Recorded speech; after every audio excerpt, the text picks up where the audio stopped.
કોઈ managing trustee છે નહીં. તો આતાએ મને એવું કીધું કે ભાઈ ન હોય તો મારી મિસસ્ટેન્ડિંગ થઈ ગઈ છે તો હું ફરીથી વિડીયો બનાવીને મોકલી દઉં. તો આતાએ એનો વિડીયો બનાવીને મને મોકલ્યો ને મેં અમુક જાયભાઈ મિત્રોને આપ્યો કે ભાઈ આ રીતનું થયું છે. તો પછી એમના દીકરાનો મારામાં ફોન આવ્યો કે ભાઈ તું ક્યાં છો? તો મેં એમ કીધું કે હું બગદાણા છું. તો એણે એવું મને કીધું તું ક્યાં છો, તને મળવાનું છે? તો મેં કીધું હું આશ્રમે છું. કે મેં પૂછ્યું તમારે શું કામ છે? તો એ કે હું હરૂભરું મળીને કહેશ. એના માણસો દ્વારા અને બીજા માણસોને બોલાવી અને મને રાતે 1 વાગે બોલાવી મારા હાથ પગ ને બધું ભાંગી નાખ્યું કે છે. તમે જે ફોન કર્યો એમને જી અને પછી એમના ઉપર હુમલો થાય છે, જી એટલે હુમલો તમે કરાવ્યો છે. સમગ્ર ઘટના 24 તારીખનો કાર્યક્રમ છે આ. પછી 25 તારીખે એમનો ફોન આવેલો અને જે કંઈ ઘટના આપ સૌ વાકેફ છો એનાથી. અને 5 દિવસ પછી આ આખો કાર્યક્રમ કઈ રીતે એમણે કર્યો અથવા વાયરલ કર્યા વિડીયો નવનીતભાઈએ પોતે, એમનું શું કારણ? પણ જ્યારે તમને સવાલ એટલા માટે કરવો પડે છે કે તમે જે ફોન કર્યો હતો ને જી એમને કે મારે મળવું છે, હા બરાબર છે, મેં કીધું છે એને આક્ષેપ છે કે તમે ફોન કર્યો એ પછી હુમલો થયો છે.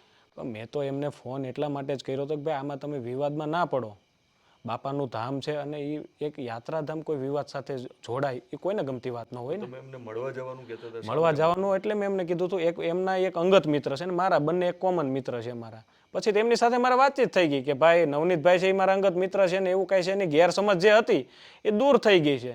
એમના રેકોર્ડિંગ એમની પાસે છે પણ એ આજ એક જ એમણે મૂક્યું છે, છતાં ગેરસમજ બંનેની દૂર થઈ ગઈ છે એવી અમારે વાત થઈ ગઈ શાંતિથી. અને રેકોર્ડિંગમાં બોલું છું, પ્રસંગમાં છું.